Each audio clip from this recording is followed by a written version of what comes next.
유대인들은 예루살렘 성전이 멸망할 것이다 라고 하는 주님의 경고 앞에 제자들은 몹시 근심하면서 하나님의 성전이 파괴되면 세상은 끝이다 라고 하는 그런 마음을 가지고 안타깝게 마지막 때의 징조를 묻습니다.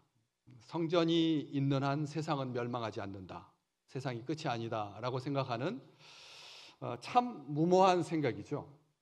하나님의 교회가 있는 한 세상은 끄떡없다 라고 하는 이 생각보다 더 위험한 생각은 없을 텐데, 많은 사람들이 하나님의 성전이 있는 한 세상 끝은 아니다 라고 그렇게 자부할 때, 자신할 때 우리 주님께서 아니다, 이 세상에 끝이 온다 라고 말씀하시면서 성전에 파괴되는 첫 번째 증상이 멸망에 가증한 것이 거룩한 곳, 서지 못할 곳에 설 때가 올 것이다. 그러면 그때 유대에 있는 자들은 산으로 도망쳐라, 지붕에 있는 자는 내려가지 말고 밭에 있는 자도 겉옷을 가지러 집으로 돌이키지 말고, 그리고 그날에 아이 뵌 자들과 젖 먹이는 자들에게 화가 있을 테니까 겨울에 이런 일이 발생하지 아니하도록 간절히 기도해라. 주님께서 말씀하시면서 그날은 엄청난 환난의 시간이 될 거다. 마지막 때, 우리가 생각할 때 마지막 날이라고 하는 것이 그냥 평범하게 가다가 역사가 뚝 끊어지는 그런 날이 아니라 하나님께서 그 날들, 그 환난의 날들, 그 경악스러운 날들, 그 무서운 날들, 그 두려움의 날들을 감하시지 않으셨다면 믿는 자들 가운데서도 미혹을 받아서 흔들리게 되고 구원에 이르지 못하는 사람들이 있을 것이라고 주님께서 경고해 주셨죠. 그래서 그때 가장 두드러진 특징이 거짓 그리스도들과 거짓 선지자들이 나타나서 할 수만 있다면 택하신 자들도 미혹하려 들 거다. 조심해라, 깨어 있어라, 주의해라, 삼가라, 이렇게 말씀하시면서 오늘 24절, 그때 절대 부인하지 못할 아주 강력한 역사가 나타날 텐데, 징조가 나타날 텐데, 하늘이 어두워지고 해가 어두워지고 달이 빛을 내지 아니하고 별들이 하늘에서 떨어지고 하늘에 있는 권능들이 흔들리게 될 거다. 이것은 세상 사람들이, 그것은 국지적인 어떤 현상에 사람들한테 매몰되지 마라. 너희 세상은 평안하다, 세상은 끝나지 않는다. 우리 조상들이 잔 이후로 한 번도 그렇게 끝에 그 경악스러운 그런 날들이 닥치지 않았으니까 염려하지 마라. 거짓 선지자들이 평안하다, 평안하다, 평안하다, 이 세상은 무너지지 않는다 라고 말하는 것을 아주 무색하게 할 만큼 하늘의 징조가 나타날 거다. 이것은 아무도 부인하지 못하는 거다. 하늘이 어두워지고 해가 어두워지고 달이 빛내지 아니하고 별들이 하늘에서 떨어지는데 누가 핑계를 댈 수가 있겠느냐? 우리 주님께서 말씀을 해주고 계십니다. 이런 천재지변이죠. 우주적인 격번입니다. 지금 우리가 생각하는 날씨가 더워지고 뭐 사막화되고 그다음에 홍수가 나고 그리고 극한 기온 가운데서 사람들이 힘들고 이런 것이 문제될, 이게 아무런 문제가 안 된다. 더 큰 위험이 닥치게 될 텐데 하늘이 흔들리게 될 거다. 하늘이 끔찍한 경험들을 하게 될 거다. 이게 우리 주님께서 갑자기 생각나가지고 하신 말씀이 아닙니다. 이사야 선지자가 예언했습니다. 하늘의 별들과 별 무리가 그 빛을 내지 아니하며 해가 돋아도 어두우며 달이 그 빛을 비추지 아니할 것이다. 선지자가 분명히 말했습니다. 마지막 때가 되면 하늘이 어두워질 거다라고 말씀하셨죠. 요엘 선지자도 말했습니다. 그 앞에서 땅이 진동하며 하늘이 떨며 해와 달이 깜깜하며 별들이 빛을 거두도다. 구약 성경에 하늘이 어두워지는 것에 대해서 수도 없이 예언되어 있습니다. 선지자를 보내서 하나님께서 말씀하셨습니다. 마지막에 이런 일들이 벌어지게 될 거다. 그런데 구약 성경에만 기록되어 있느냐요? 요한계시록 6장 13절과 14절, 하늘의 별들이 무화과 나무가 대풍에 흔들려 설익은 열매가 떨어지는 것 같이 땅에 떨어질 거다. 하늘은 두루마리가 말리는 것 같이 떠나가고 각 산과 섬이 제자리에서 옮겨질 거다.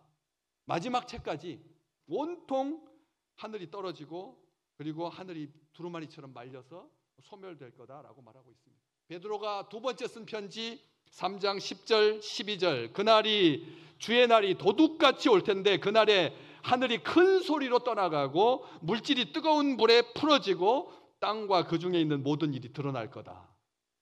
12절 말씀, 그날에 하늘이 불에 타서 풀어지고 물질이 뜨거운 불에 녹아질 거다.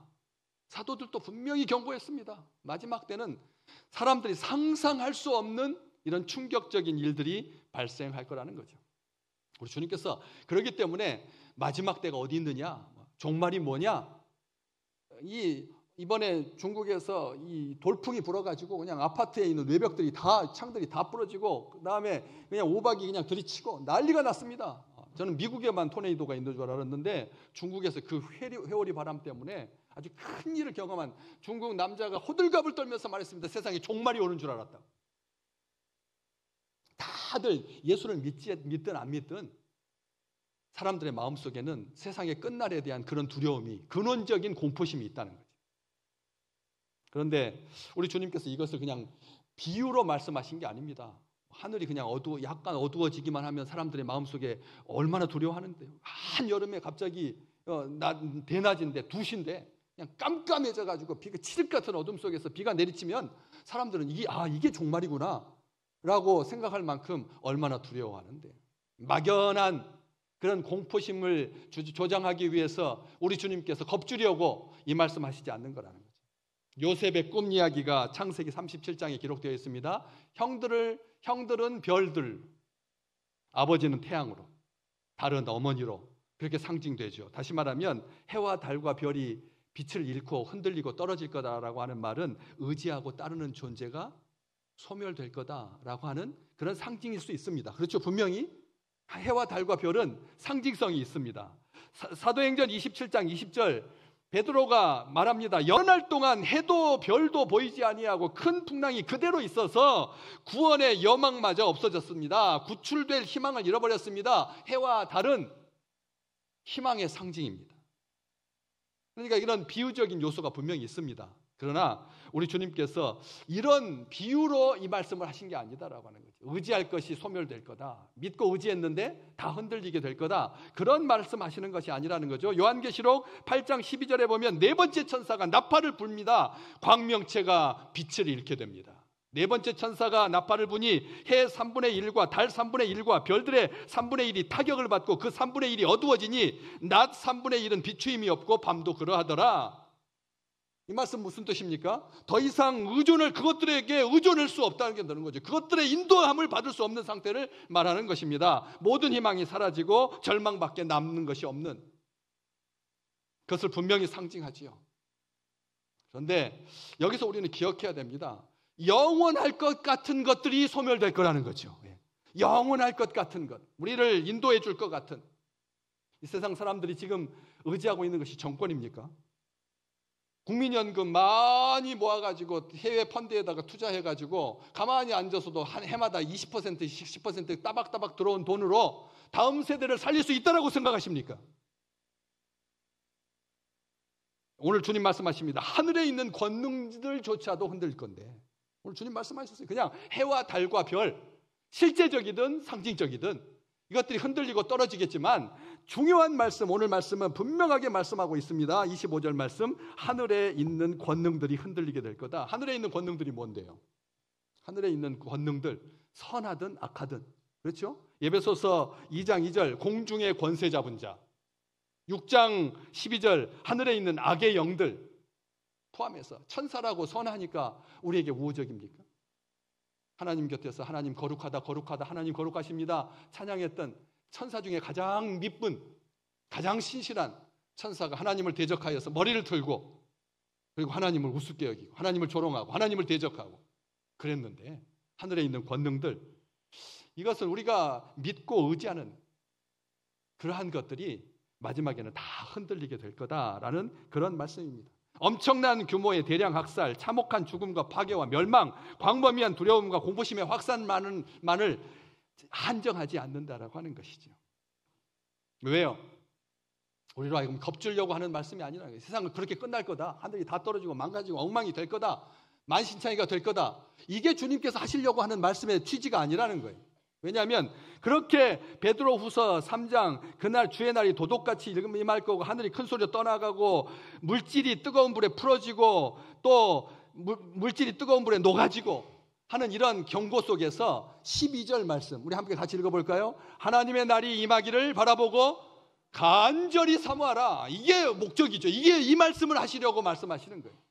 마지막 때가 이를수록 사람들이 부인할 수 없는 확실한 증거들이 나타날수록 더욱더 하나님의 나라가 임하기를 간절한 마음으로 사모하면서 기다려라. 우리 주님께서 베드로를 통해서 우리에게 해주신 약속의 말씀인 것이죠. 여기만 그럴까요? 다음 절 13절 베드로후서 3장 13절 우리는 그의 약속대로 의가 있는 곳 새하늘과 새 땅을 바라보도다. 아멘. 이 지상에 있는 하나님께서 창조하신 아름다운 이 우주인데도 인간의 탐욕으로 말미암아 하나님의 때로 말미암아 흔들리고 어두워져도 하나님께서 우리를 위해서 뭘 준비하신다고요? 새하늘과 새 땅을 준비하시거나.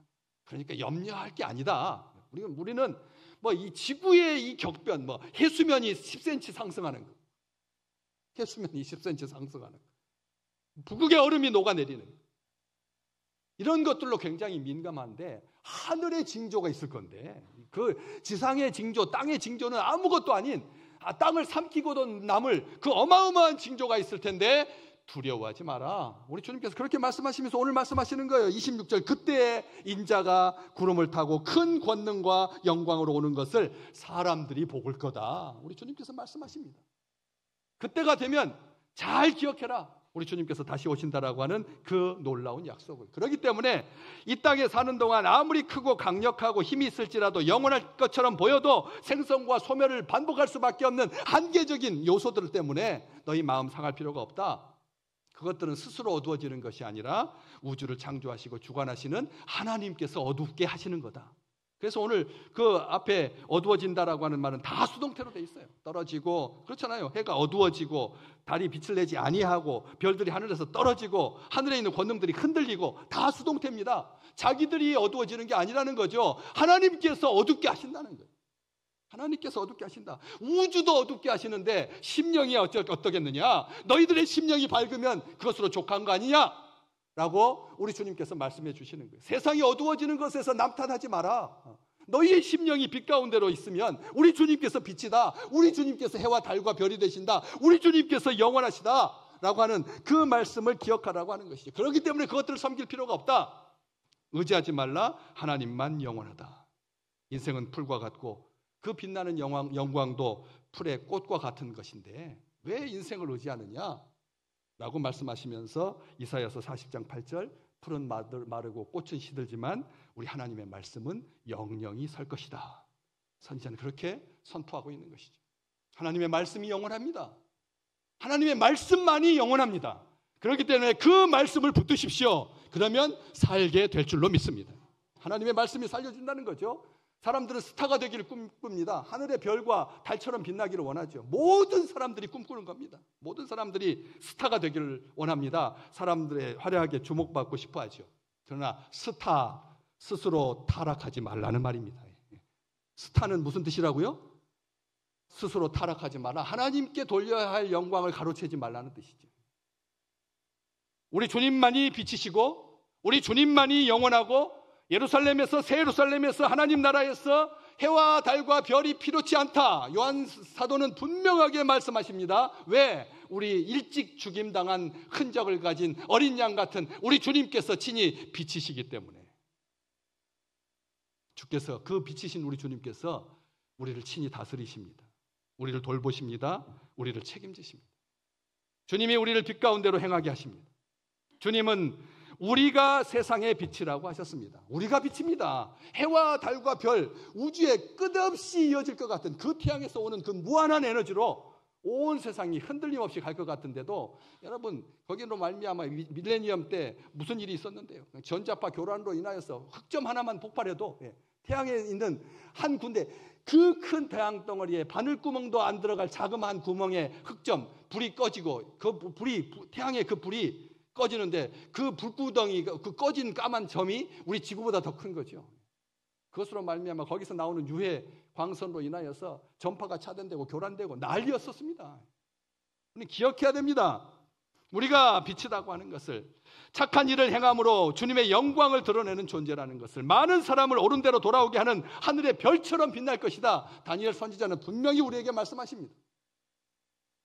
죄와 어둠을 이기는 삶, 의로운 삶으로 빛나는 삶, 장차 우리 주님께서 주님의 나라에서 별과 같이 빛나도록 보석처럼 빛나도록 우리와 함께 계시는데 염려할 게 아니다. 그때 인자가 구름을 타고 큰 권능과 영광으로 오는 것을 사람들이 보게 될 거다. 바로 그때가 마지막 때다. 이게 똑같은 본문인데 마태복음 24장 33절에 보면 이와 같이 너희도 이 모든 일을 보거든 인자가 어디에? 가까이 곧 문 앞에 이른 줄 알아라. 우리 주님께서 말씀해 주셨습니다. 이런 모든 일이 발생하고 있습니다. 지금도 마찬가지입니다. 벌써 100년도 전에 미국에 있는 신학자가 이렇게 많은 별들이 떨어질 줄이야. 정말 끔찍한 일이로다. 정말 경악스러운 일이로다. 해마다 세계 말에 가면 사람들이 이 우주적인 뒤틀림으로 인하여서 사람들이 얼마나 걱정했는데 그게 끝이라고 생각했습니다. 그런데 아직 아니다. 실제로 우리 주님께서 가까이 오셨다라고 하는 것을 알아. 누가복음 21장 28절에도 이런 일이 되기를 시작하거든 일어나 머리를 들어라. 너희의 속량, 너희의 구속, 너희의 최종적인 구원이 바로 가까이 왔다라고 하는 것을 알기 때문에 행복한 시간이 되라. 행복하다라고 하는 것이죠. 구름을 타고 주님께서 오실 건데 다니엘서 7장 13절과 14절에 충분히 예언되어 있습니다. 내가 또 밤 환상 중에 보니 인자 같은 이가 하늘 구름을 타고 와서 옛적부터 항상 계신 이에게 나아가 그 앞으로 인도되며 그에게 영광과 나라와 권세를 주고 모든 백성과 나라들과 다른 언어들로 말하는 모든 자들이 그를 섬기게 하였으니 그의 권세는 소멸되지 아니하는 영원한 권세요 그의 나라는 멸망하지 아니할 것이라. 우리 주님께서 큰 권능과 영광으로 특별하게 약속하신 대로 다시 오실 줄로 믿습니다. 우리가 이런 징조들을 볼 때마다 그건 두려워할 게 아니라 우리 주님께서 가까이 오신 것, 우리 주님께서 우리를 사랑하시기 때문에 우리 주님께서 약속하신 그 약속대로 요한복음 14장 2절과 3절 우리 같이 한번 읽어볼까요? 내 아버지 집에 거할 곳이 많도다. 그렇지 않으면 너희에게 일렀으리라. 내가 너희를 위하여 거처를 예비하러 가노니 가서 너희를 위하여 거처를 예비하면 내가 다시 와서 너희를 내게로 영접하여 나 있는 곳에 너희도 있게 하리라. 우리 주님께서 약속하셨잖아요. 내가 아버지께로 간다. 아버지의 집에는 거할 곳이 너무나 많다. 그래서 예비되면 잘 준비되면 내가 너희에게 다시 오마. 우리 주님께서 약속해 주셨거든요. 그래서 그 약속이 실현되는 날이라는 거예요. 사람들이 볼 것입니다. 광야에 있어도 보게 될 것이고 골방에 있어도 보게 될 것이고 심지어는 그를 찌른 자들도 보게 될 것이다. 요한계시록 1장 7절 말씀. 그를 찌른 자들도 볼 거다. 각 사람이 다 볼 거다. 우리 주님께서 오시는 것을 부인하지 못한다. 부인하지 못한다. 특별하게 마태복음 24장 31절에 보면 아까 24장 31절 같이 좀 보셨는데 거기에 보시면 천사들을 보내서 특별하게 오늘 말씀에도 그가 천사들을 보내서 자기가 택한 자들을 땅 끝으로부터 하늘 끝까지 사방에서 모으신다.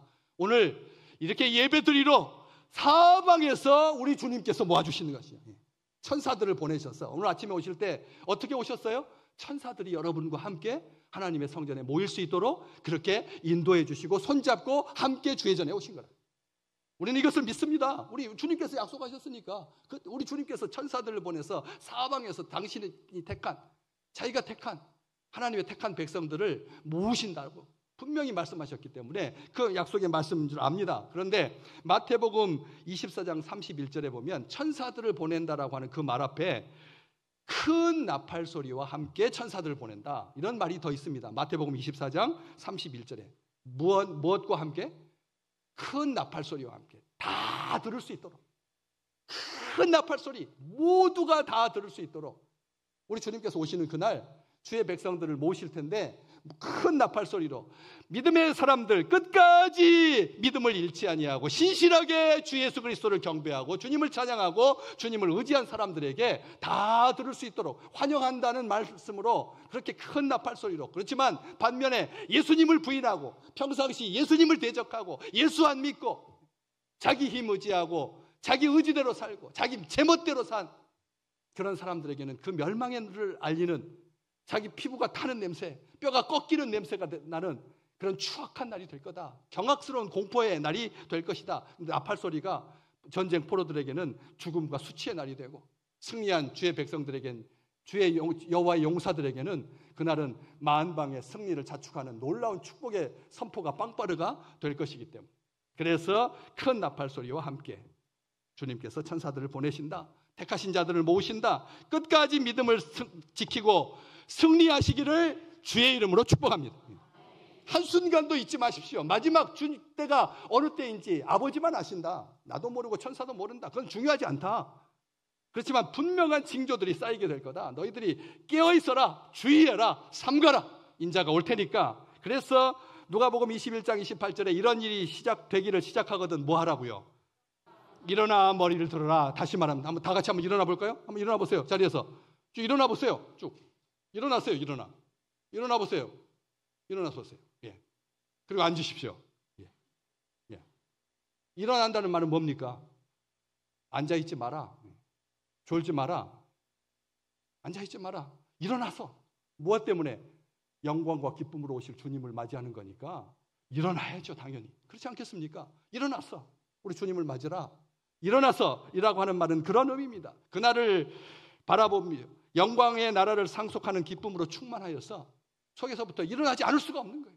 그렇잖아요. 공개하다 후반전 다 지나가고 연장전 지나가고 이제 마지막 연장 후반전 되는데도 아직 2대2에 무승부가 나고 이렇게 끝나면 안 되는데 안타까움으로 있다가 이제 마지막 벨 1분을 남겨두고 우리의 손 누구가 질풍같이 달려가가지고 패스를 받아가지고 머리로 집어넣었다.